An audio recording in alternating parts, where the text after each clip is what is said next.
Welcome everyone to week 7 of the Women's Big Book Workshop, which is now the Traditions Workshop, and week 7, Tradition 7.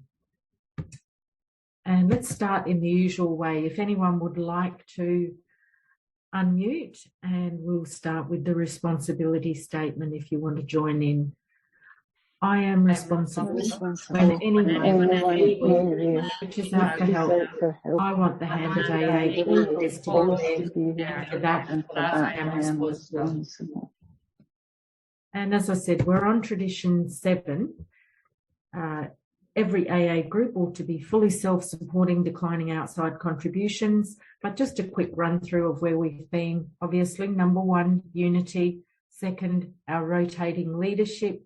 And that leaders are servants. They don't govern. And that simple basic eligibility requirement, just a desire to stop drinking, that's it.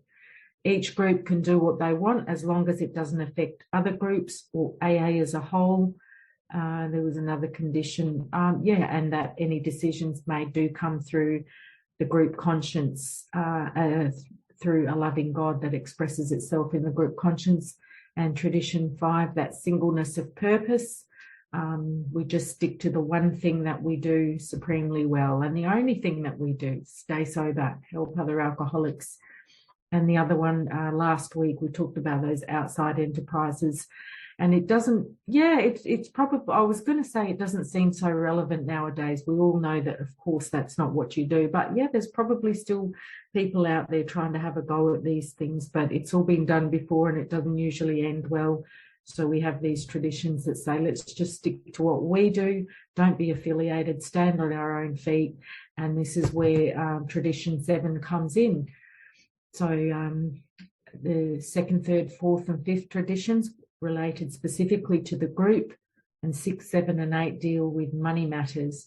And so last week was about not endorsing or financing or lending the AA name to any outside enterprise, lest problems of property, money and prestige divert us from our primary purpose. And yes, Tradition 7 definitely flows on to that. So let's have a look at what Tradition 7 is all about. Every group ought to be fully self-supporting, declining outside contributions. Let's find out what that really means. And so looking at the long form, I was very impressed. I was recently at a meeting, I think it's Marty D's home group, highly recommended if anyone can get along there. They actually read out the long form of the tradition, and it was really great to hear it. That's one of the few times I've ever heard a long form of the tradition read out just in an ordinary AA meeting. So that was good. And so the long form of Tradition 7, the AA groups themselves ought to be fully self-supported by the voluntary contributions of their own members. We think that each group should soon achieve this ideal, that any public solicitation of funds using the name of Alcoholics Anonymous is highly dangerous, whether by groups, clubs, hospitals, or other outside agencies. That acceptance of large gifts from any source or of contributions carrying any obligation whatever is unwise. And we can see how that really flows on from Tradition 6 as well. It's talking about the same thing, just keeping to ourselves, keeping united, not getting mixed up in anything that could divert us or dilute us. Then too, we view with much concern those AA treasuries which continue beyond prudent reserves to accumulate funds for no stated AA purpose. Experience has often warned us that nothing can be so surely destroy our spiritual heritage as futile disputes over property, money, and authority. And every now and then I get the daily Grapevine quote in my inbox, and every now and then it's about a tradition and it's relevant for us. So this one was from a week ago, June 30th, 2022, and it's just a story from a Grapevine story. And the quote is, as devastatingly difficult as they have been, the last 2 years have been a giant 7th tradition workshop. Never in my married life or in any time before it had I truly understood what being self-supporting meant. I had relied on others to take care of me, not just financially, but emotionally and spiritually too. And I let my life go to hell if they didn't.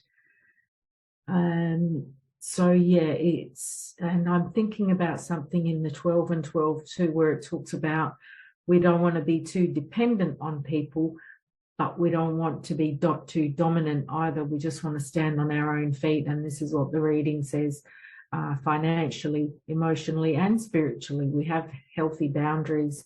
And just on this topic of self-supporting each group. So I'll just share a bit of my own personal experience. When I go to different groups and they pass the basket, I'm only putting in a minor, maybe a coin or two into someone else's basket, because I don't know what their group is doing with that money.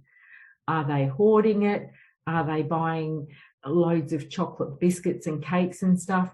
Or are they contributing excess funds to the AA service structure? Are they buying literature? Are they carrying the message in their community? What are they doing with that money? I don't know.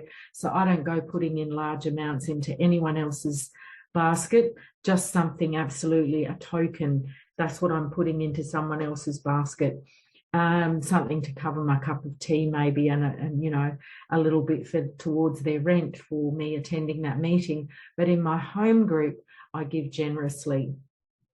I give generously in my home group because it's my home group and I know what we do with the money and I care about that, and it's important for me to be part of that. So I give very generously in my home group because I have a big debt to Alcoholics Anonymous, and I do pay that forward by trying to work with others, doing service in my home group and elsewhere in AA, but also financially. So let's have a look at language of the heart. And there are people, again, like I've said before, you'll hear lots of different things said about the traditions. Some of what I say might be contradictory to what you hear someone else say. But this is just my experience so far, my experience and understanding that I've gotten from my own AA membership, and also what I've read in the literature, and also from other members who have studied and practiced the traditions a lot. And there was actually, I think it's a 20-minute talk on Tradition 7, which came into my inbox, and I've been meaning to share that into the WhatsApp group. So I'll do that after today's meeting. So the language of the heart, Tradition 7, June 1948. And in my edition of the language of the heart, Tradition 7 is on page 85. Our growth continuing, the combined income of Alcoholics Anonymous members will soon reach the astounding total of $250 million yearly. This is the direct result of AA membership. Sober we now have it, drunk we would not. By contrast, our overall AA expenses are trifling. For instance, the AA General Service Office now costs us $1.50 per member a year. As a fact, the New York office asks the groups for this sum twice a year because not all of them contribute.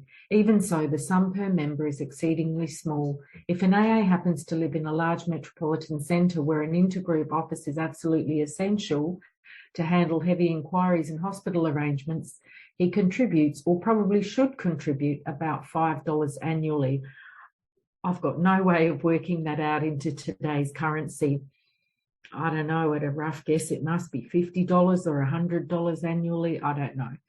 Anyway, this was written in 1948. To pay the rent of his own group meeting place and maybe coffee and donuts, he might drop $25 a year in the hat.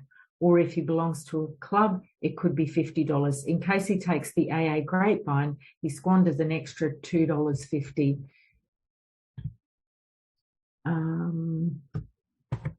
And continuing on in the language of the heart, it says, so the AA member who really meets his group responsibilities finds himself liable for about $5 a month on the average, yet his own personal income may be anywhere between $200 and $2,000 a month, the direct result of not drinking.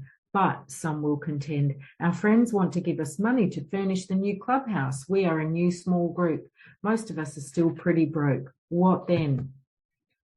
I'm sure that myriads of AA voices would now answer the new group saying, yes, we know just how you feel. We once solicited money ourselves. We even solicited publicly.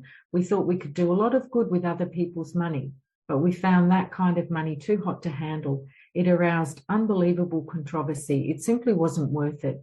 Besides, it set a precedent which has tempted many people to use the valuable name of Alcoholics Anonymous for other than AA purposes. While there may be little harm in a small friendly loan which your group really means to repay, we really beg you to think hard before you ask the most willing friend to make a large donation. You can, and you soon will, pay your own way. For each of you, these overhead expenses will never amount to more than the price of one bottle of good whiskey a month. You will be everlastingly thankful if you pay this small obligation yourselves. When reflecting on these, why should not each of us tell himself, yes, we AAs were once a burden on everybody. We were takers. Now that we are sober and by the grace of God, we have become responsible citizens of the world. Why shouldn't we now about face and become thankful givers? Yes, it is high time that we did. And that takes us right back to the program, specifically to what's in the big book on page 128 in the Family Afterward, which we've done in this study, Wednesday Big Book study, from page 128. Giving rather than getting will become the guiding principles. So spiritually, physically, of our resources and money, it's about giving rather than taking. My language has changed from what about me, what's in it for me, to what can I do and how can I help? What can I contribute? What can I bring? What can I give? What can I share? Let's have a look at the seventh tradition in the illustrated pamphlet. And so right at the top there's a picture of 3 members of a group. The plate is being passed around and the guy's reaching in his pocket. Now, one time I remember I was at a meeting. There was maybe, let's say, 18 people in the room I was chairing. I passed the basket around. It came back to me and it had something like $4.25 in the basket. I was disgusted. I think I just made a joke out of it and said, I'm going to pass the basket around again. But just as with my sobriety, with my spiritual well-being and growth, I can't keep it unless I give it away. Just like that with money, if I think I can be miserly and tight, then that just stops the energy flow. Of course, I don't need to be ridiculous and grandiose and over-the-top extravagant, but being honest and being reasonable, knowing what I can afford to give, knowing what I should be giving. So just trying to have integrity and be honest around that, because AA doesn't need money. There is enough. But each of us I have to be self-supporting as an individual. My home group needs to be self-supporting. And the thing about the prudent reserve, this is what we do at our group conscience meeting each month. Some areas, some parts of AA call it an AA business meeting, which it is technically, and a group conscience meeting is when there's a special topic to be discussed. Here in Australia, the business meeting is called the group conscience meeting. I guess it's just semantics, but at the group conscience meeting, we look at how much money we've got. It's distributed to our local office, the area, the district or national office, whoever sort of needs it at the time, and using a 60-30-10 plan or 50-30-10-10.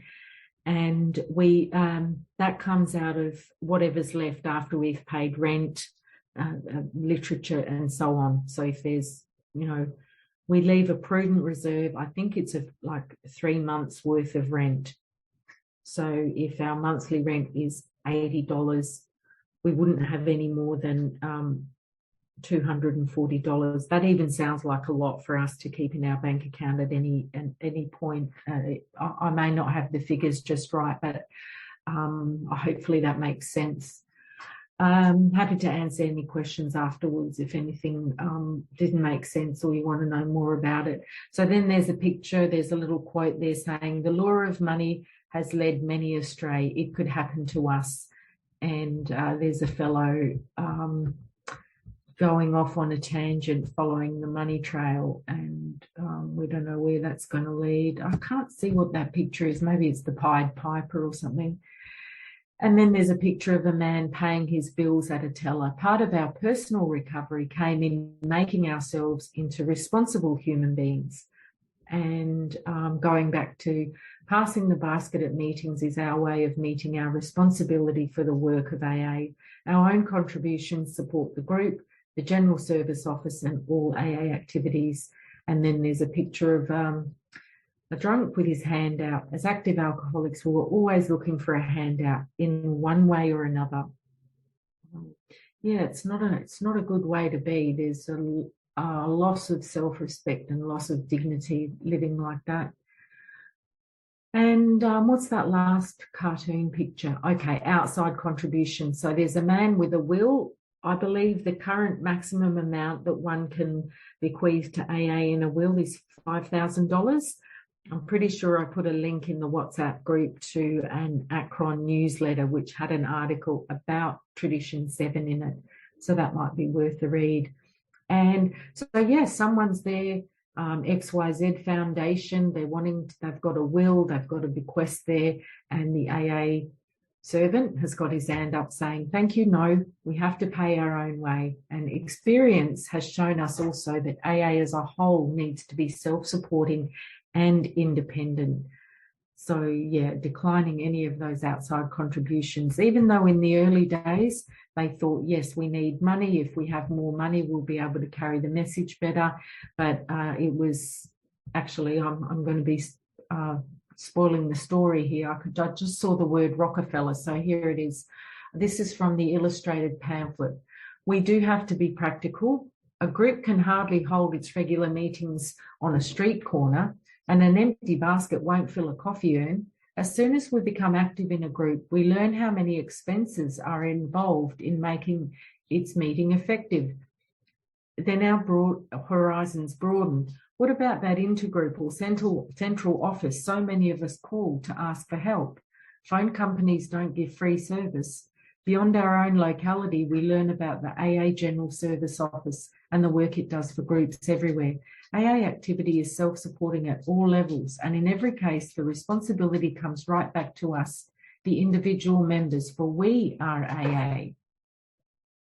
Perhaps, especially when we are very new, our contributions clink rather than rustle.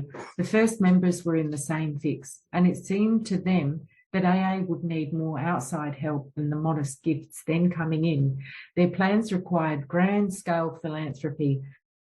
6 had evolved yet. Bill W. recalled a scheme for a chain of hospitals, but Johnny Rockefeller and an early friend said, I'm afraid that money will spoil this thing. A few AAs had already reached the same conclusion. Gradually, this minority became a majority as experience showed that members themselves could provide enough to finance AA's proper aim. In its simplest application, Tradition 7 is easily understood.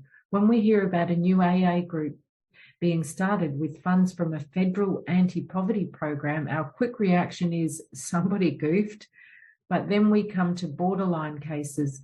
Groups put on a raffle for the benefit of their central office and invite the public to buy tickets. A hometown paper runs an ad for an AA dance and show. Both projects would be routine for any other society. For us, both mean that we've got the hand out again, asking non-members for money. Often, of course, we don't have to ask. AA is now high on the worthy causes list. GSO and groups politely turn down many unsolicited gifts and bequests. In Tradition 7, there's a note of realism. Handsome gifts may have strings attached. We even put a limit of $5,000 on the amount members may leave to AA in their wills or contribute annually while living, so that none of us can buy influence in AA, no matter how rich we are. Money may pose a different problem if a group treasury grows too fat, beyond a prudent reserve. Squabbling over uses for the spare cash, groups have lost their unity and strayed from their purpose. But there's one simple solution that strengthens our unity and advances our purpose. Give the excess to AA activities and services. So that's pretty simple. It's all there, all the instructions and guidance, what to do with the money. how much to have, and it's all been sorted for us. And so now we'll go over to Nikki, who's going to read, has chosen a reading out of the daily reflections for us. Hi, Nikki. Oh, hi. Thank you, Tuija. Brilliant. That's really, I love the way you presented. I'm Nikki, an alcoholic, and out of the daily reflections, there's actually 2 readings. I don't know have I got time to do 2, or should I just do 1? The first one is on page 216, and it's called The Worth of Sobriety. It says, every AA group ought to be fully self-supporting, declining outside contributions, from the 12th Step and 12 Traditions, page 160. When I go shopping, I look at the prices, and if I need what I see, I buy it and pay. Now that I am supposed to be in rehabilitation, I have to straighten out my life. When I go to a meeting, I take a coffee with sugar and milk, sometimes more than one. But at the collection time, I'm either too busy to take money out of my purse, or I do not have enough. But I am there because I need this meeting. I heard someone suggest dropping the price of a beer into the basket, and I thought, that's too much. I almost never give $1. Like many others, I rely on the more generous members to finance the fellowship. I forget that it takes money to rent the meeting room, buy my milk, sugar and cups. I will pay without hesitation 90 cents for a cup of coffee at a restaurant after the meeting. I always have money for that. So how much is my sobriety and my inner peace worth? And I thought it was a really good question for each and every one of us to ask. And the second reading is from page 220, and it's entitled Giving Back. He has struck something better than gold. He may not see at once that he has barely scratched a limitless load which will pay dividends only if he minds it for the rest of his life and insists on giving away the entire product. From Alcoholics Anonymous, page 129. My part of the 7th tradition means so much more than just giving money to pay for the coffee. It means being accepted for myself by belonging to a group. For the first time, I can be responsible because I have a choice. I can learn the principles of working out problems in my daily life by getting involved in the business of AA. By being self-supporting, I can give back to AA what AA gave to me. Giving back to AA not only ensures my own sobriety, but allows me to buy insurance that AA will be here for my grandchildren. And so I thought they were really fantastic readings. And I just wanted to bring out a few points how I appreciate AA and what I took from the 7th tradition. And so basically the first one about the worth of sobriety and that question of how much my sobriety and my inner peace worth. And that made me look at myself and I thought, well, how do I prioritize my spiritual growth? How do I prioritize my sobriety? How much priority do I put on my sobriety and my growth?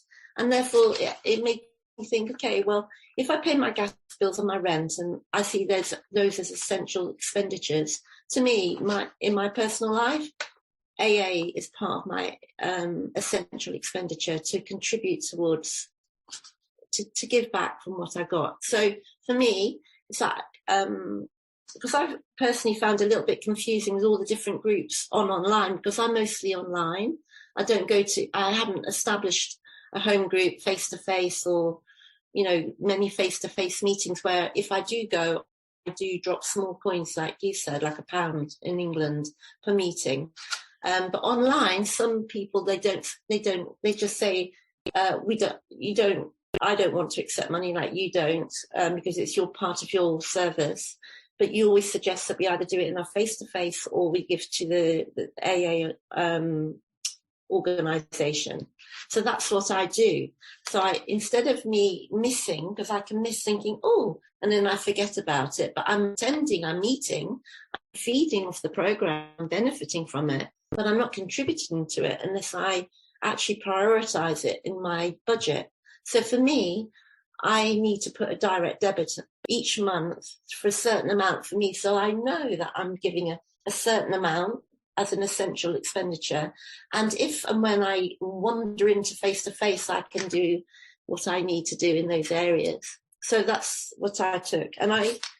And so that was from that reading. And the other one was giving back. It's about acceptance. And I just think I've never experienced such acceptance as me as a person in all my life, other than in the AA meetings.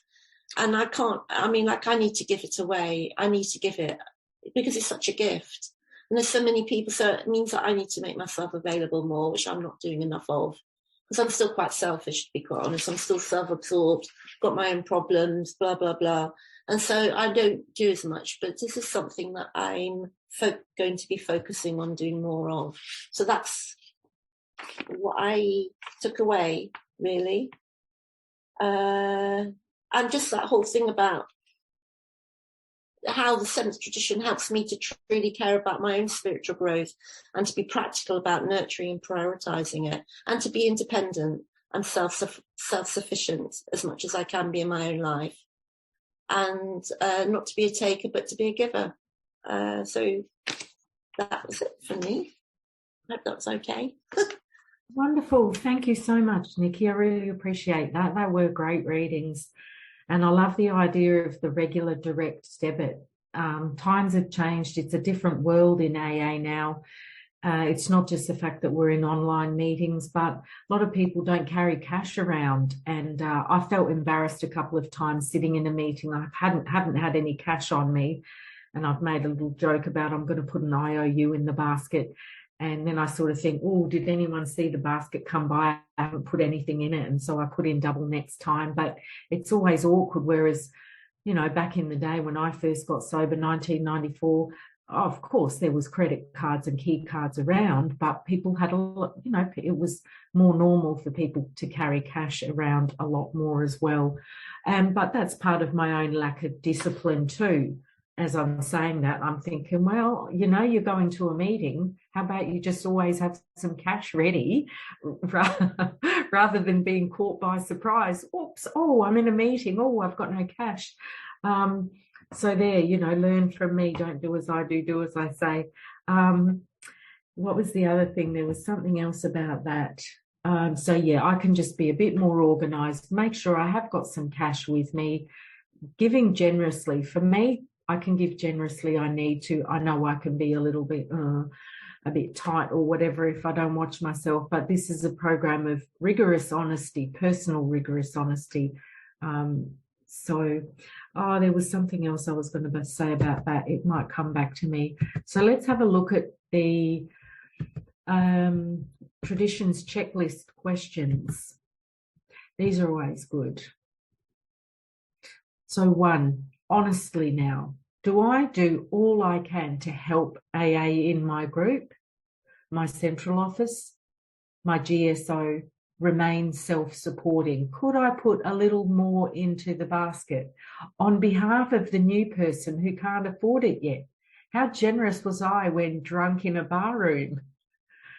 2, how do I or my group support our international journals of Alcoholics Anonymous, Grapevine and Lavina, or maybe the Share? Is that what it's called in the UK? In Australia, we've got state-based ones. So we've got the Reviver in New South Wales, the Pathfinder in Queensland. We've got the Serenity magazine here in WA in Perth. And that was one of the things my sponsor told me to do when I first got sober, get a subscription to the Serenity. And so I did that, and it was really good because those back copies, they can be given, or back issues. I can take them, leave them in a doctor's surgery waiting room, or put them in a library, or just find somewhere to leave them and drop them and donate them somewhere, just as another way of trying to carry the message out there. 3, if GSO runs short of funds some year, wouldn't it be okay to let the government subsidise AA groups in hospitals and prisons? Absolutely not. We all know that. And 4, is it more important for a group to get a big AA collection from a few people or a smaller collection in which more members participate? I think that answer is pretty obvious. AA, it's my AA, it's your AA, it belongs to all of us. And like one of the readings said, we want to make sure it's there for either our grandchildren or our sponsees' grandchildren, or just those, legions of alcoholics who aren't even born yet. We've got this big responsibility to make sure AA stays united and strong, to carry the message to them. And 5, is a group treasurer's report unimportant AA business? How does the treasurer feel about it? Absolutely, the treasurer's report is very important AA business. Like I said, I want to know how much we've got, what we're doing with it, where it's going. And so I'm not putting a hell of a lot. I'm not putting anything extra into any other group, only at my own group, where I give generously. And does my group have a prudent reserve? If yes, do I know what that amount is there? See, I don't know what that amount is. That I'm gonna have to make it my business now to find out what it is. I've got an idea. It's either 3 months rent or $150. I'm not sure, so I'm going to find out. See, I just have so much trust in the group conscience and in our treasurer. I just turn up, but sometimes I'm not that with it. If a family member, work colleague or close friend who is not an AA member wants to make a financial contribution to my group, should the group accept? What if my group is short on funds? Well, we know those are easy questions. We know what those answers are. So that brings us to the end of that part of the workshop. If anyone's got any comments, questions, anything you'd like to share about Tradition 7, please come in. We'd love to hear you.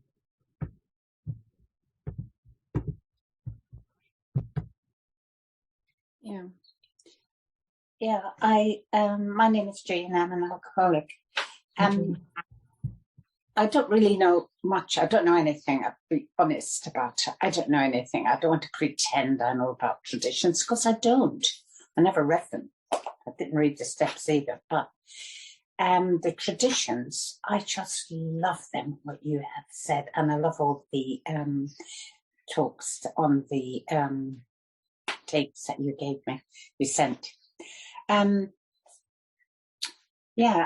I do and have done, when it was face-to-face meetings, I always gave generously to the meeting, which I did have. I was just a greeter. I was a greeter there. And I went there for a long time, and it helped me. But, and the traditions, they're very, very important. They're so important. I never realized when you were speaking about it, the traditions, they are so important to the whole thing. And I don't know really, I'll just say that I do give and have done give generously, but I pay standing, no, it's not a standing order, it's the other thing on the, I pay money into AA. But I don't know, I maybe at all the meetings I used to give money, but as you said, I always gave the most to the meeting that was my whole meeting. But then it came to, I liked all the meetings then I was going to. So I used to give the money to them, but not as much as the one I was, which was my whole meeting. But I don't know what to say more about. I didn't say anything really much. It was a bit silly, really, what I said. but I do love the traditions and I really want to learn about them. And I just want to understand them, and I want to have them in my heart rather than anywhere else, not in my head. From the head to the heart, when that happens, I will be solid about the traditions. And I love the traditions. I love the big book. I just love it. And I love all the talks that you sent me. I love all of them. Lately, I've had a lot of things to do here, builders and that. But I have, and this morning again, I was interrupted by the delivered stuff in the garden. But I prefer to do this than have that in the garden. I love doing this, but I just want to, I suppose really what I want is, I want to understand the traditions, and I want to be able to give it away, to keep it, because I know in my heart I'm not going to get well, never, if I don't give it away. I know that. I understand that perfectly. When I first came into fellowship, I used to be secretary, but I was so scared. I never spoke. I was secretary about 10, 15 times. They picked me to be secretary. I was never answered, never spoke. But I just get the speaker and I just get on with the meeting, and that was that. But I was living in my own head. I never did anything. I never understood things, but I'm beginning to understand now. And when the pupil is ready, the teacher appears. And you're a wonderful teacher. You really are. I just love coming to this meeting.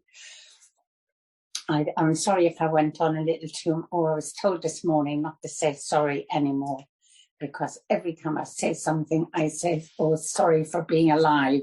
Sorry. And I was just told not to say it anymore. So I'd say thank you for allowing me to share. Thank you. Thank you so much. Thank you, Jean, for being here and sharing with us. Yeah, there's one of my sponsees. We call it the S word. She's not allowed to say the S word, and she's got to catch herself when she's about to drop these S bombs. So, yeah, rather say things like thank you for your patience and thank you for caring, or whatever it is. I thank people a lot for their patience with me. And I'm going to repeat this. Some of you probably heard me repeat it half a dozen times, but it's from Daily Reflections, page 39, January 31. This is probably one of the key sentences that's, I don't know, out of the whole 12 steps, big book, everywhere. This is the big clanger. Our traditions are key elements in the ego deflation process necessary to achieve and maintain sobriety in Alcoholics Anonymous.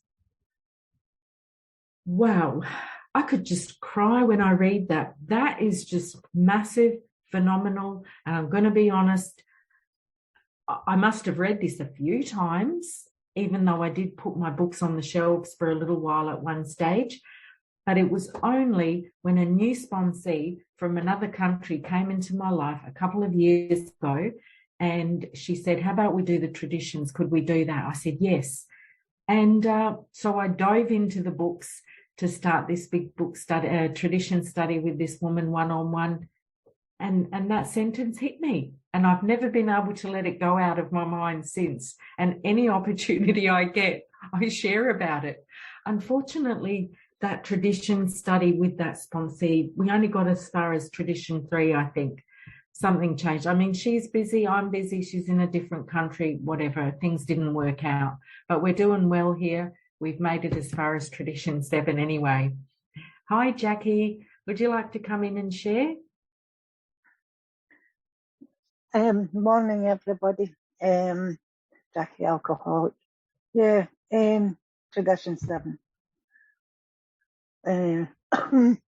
Sorry, I forget what I was going to say. But what I do know is Nikki, one of the things Nikki read out was, how much is your sobriety worth? And the sobriety is priceless. Can't put a price on the sobriety. So I could never give enough. I could never give enough money. I could never give enough time, because gave me a life that I didn't have. I had an existence, and I'm grateful for the life I have today. And as far as tradition serving goes, any meeting that any home group that I've had, I've always given generously. But the last meeting was a ladies' meeting, and goodness, sometimes we were down to 3 members, and the hiked the rent up to something stupid, but we had to be responsible for that rent to keep the meeting going, and we did. We did keep the meeting going. We decided, we had a group conscience, and we decided, because there was only the 3 years, that we were going to stop the meeting, and just try and find another home group. And a visitor came, and she said that when she was away, that the ladies' meeting was her lifeline. So that changed the group conscience mind, and we kept the meeting open because it was a lifeline to that lady. But what we didn't realise either it was a lifeline to us. It was because we made a point of being there every Tuesday. And whether it was one of us, or because sometimes there was only one of us, to open up and put the books, that's what we did. Because it was our responsibility to open that meeting and keep it going for anybody that needed it. And with that, I'm going to shut up, and I'm grateful that I was able to log in today. And hopefully I'll see you all next week. Bye. Thank you so much for coming in and sharing with us, Jackie. Pretty hard not to be grateful when you're on a cruise ship, right? Well, yep, isn't it? Have a wonderful, wonderful time. It's so great to see you. Thanks again, Jackie. Hi, Jill. Hi, Tuija. Thanks very much. Thanks for this study. You know, I'm really, really enjoying it. I remember thinking, I should do it, will I do it, won't I do it? And I thought, you know, I'm so glad I did do it, because I'm really enjoying it. Every time I think of the traditions, I always think, oh, you know, the traditions, do I really want to? But, you know, this study's just brought them alive again, you know, and I remember the study that you'd done on the Women's International meeting as well, and I really enjoyed that as well. So it's just my head that tells me, you know, that, oh, it's boring, you know, but it's not. It really isn't, you know. And thanks, Nikki, as well, for the 2 readings that you read out as well. I thought they were really good, and for everything they've said, you know. And I think, do you know what, I really liked what Jean said, you know, and she said when the traditions move, and the steps and everything moves from your head to your heart, you know. And do you know, I'm beginning to really feel that, you know, that this has a place in my heart now, you know, the steps and the traditions. And I remember my sponsor taking me through the steps, and when she was doing it, she was talking about putting money in the pot very, very discreetly and cleverly. The way she put it across, you know, she didn't tell me that I had to put money in the pot or anything, but she told me what she done, you know. And I think it's very clever, that, isn't it? You tell people what you do, and hopefully they'll follow. And sure enough, I did follow, you know. And I'm glad that, because if she told me to put money in the pot, I'd have been, I'm not putting it in, because that seems to be my name, as Jackie will tell you, defiance, you know. So if somebody tells me what to do, I won't do it, you know. So she said, what I do is I have a little standing order, Jill, you know, I set up for AA, and I thought, that's very clever, you know. And I thought about it, you know, and I thought, well, I'm not setting a standing order up because I might need that money. So, you know, because I wanted to keep it, just like the wee Pied Piper picture there, you know, that you showed. But I did send money every month, because my conscience wouldn't let me not, you know, because I knew what AA was doing for me, and I sent off money monthly. And I stopped doing that now because I go to face-to-face meetings, and I pop money in to be honest, I hadn't thought about what you said there as well. You thought about where is the money going, you know, in some meetings. And I remember some of the meetings in Glasgow that I go to, you know, and you go in and they've got a massive buffet set out, you know, pies, pizzas, scones, cakes, a lot, you know, and you wonder, you know, it made me think, where's that money coming from, you know? So you don't know where you're putting your money in, you know, and then you go to a big book meeting and you're lucky if you get a cup of tea, you know, so you know usually that the money's going through the structure of AA, you know. So you either get recovery or you get a good feed in Glasgow. That seems to be the way it works, you know. And it's quite a hard choice sometimes, you know, when you like food. But I go for the recovery now, you know, and I do like to make sure that I give a lot back to AA as well, because I do have a very bad. I'm hoping that my thoughts will change. They are changing, you know, gradually they're changing. My thoughts is like Jean said, it's moving into my heart now that, you know, I don't think so much about when I give, you know, and I also give some of my amends were to give to charity, you know, when I made amends as well. But I'm also giving back now in service as well through doing voluntary jobs outside of AA as well, you know, is because I really feel that, you know, that I really abused different services and things like that, like the police and the crisis lines. You know, I would sit with a glass of wine and get comfortable to sit and write a big email away to the Samaritans, you know. If they didn't reply within 5 minutes, I was sending another one off, you know, why are you not replying? You know, I could die, you know, full of all this carry on and drama in my head, you know, and I'm so glad now that I have the chance, you know, to work on the crisis line to give a bit back, you know, and without any money in return, you know, and I don't really like to talk about the things that I do because I feel like, you know, the little Just for Today card says that if you do something, you know, that you shouldn't really talk about it because it doesn't count, you know, and I always remember that. And I remember when I got that Just for Today card and my sponsor said, you know, we'll go down the list and we'll do one at a time. And I mean, this was years ago when I came in at first, you know, and she said, do this one, you have to do something, a good turn for somebody and not tell anybody about it. Oh my God, that was so difficult. You know, I was honestly biting my tongue, you know, because I really wanted to tell everybody what I had done. And now, I mean, that's taken years, you know, that was 16 years ago. And now, like, I really don't want to tell anybody if I've done anything. I must still have that same thing in me that, you know, I don't want to tell you what I've done because it'll be wasted, you know.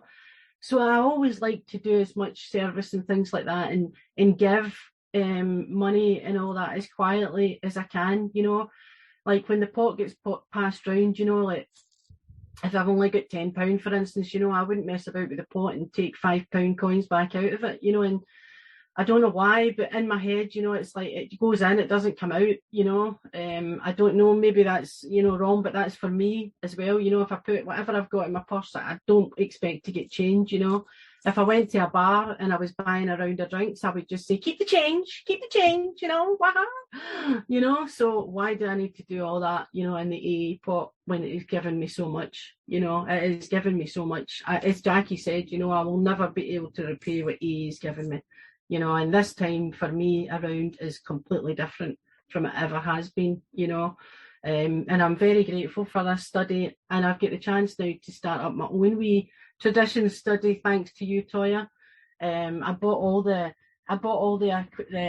flyers, all the for everybody that's coming, you know, so that we've all got it and I can pass it on and then they can hopefully pass it on as well after that as well. And that's thanks to you, Tuija, as well, in this group. I've really enjoyed it. So thanks for letting me share. Thank you. Wonderful to hear you, Jill. That's fantastic. Thank you so much. Deanna, please come in. Good morning. Oh, sorry, just muted you. Try again. Thanks. Hi, good morning, ladies. So wonderful meeting. Getting so much out of it. I have a stack of books here, trying to keep up with you, the different literature. So I have this app on my phone, I Am Sober app, and I love statistics. But the money I've saved from January 3rd, 2018, and I put it out as $15 a day. So whether that be alcohol, you know, just frivolous, whatever, you know, that could be one drink at a bar. I've saved $49,350 since January 3rd, 2018. And 1,645 hours of time saved. I don't know how I figured time, but $50,000, and I remember that when I'm at a meeting, I have actually an envelope ready to go out to one of our meetings here because it is my husband and I at some meetings. So I double it up, and our home group, of course, but it's important, and always been, especially my husband. He was a very happy drunk, very giving, caring, loving, it's like by the round, by the whole house, it's like, anyway, always a giver, but come from a family of takers, and I've just returned from there, and it's just so apparent. Takers versus givers. I have that written down. But another statistic, I do have a lady who's the treasurer of my Sober Sisters group, and she's figured out $6 a meeting, $6 a meeting per person. And then we do a birthday pledge. So on your birthday every year, we send to the New York office a pledge. And there's a form that you can get. So just some statistics. And I always remember that when I'm giving to my meetings, and I'm grateful to be here and hear all of your shares. Thank you. Thank you so much, Deanna. As always, I really enjoyed your stories and shares that help bring the traditions to life as well. Pretty sure that brings us to the end, unless there was anyone else who would like to have a share who hasn't. If not, we will. So thanks again, everyone. Wonderful to see you all here as usual. And God willing, see you next week for Tradition 8. And if anyone would like to join in with closing in the usual way with the responsibility statement, feel free to unmute yourself. I am responsible when anyone anywhere reaches out the hand to help. I want the hand AA to always be there for that. I am responsible. Thanks, everyone. Thank you.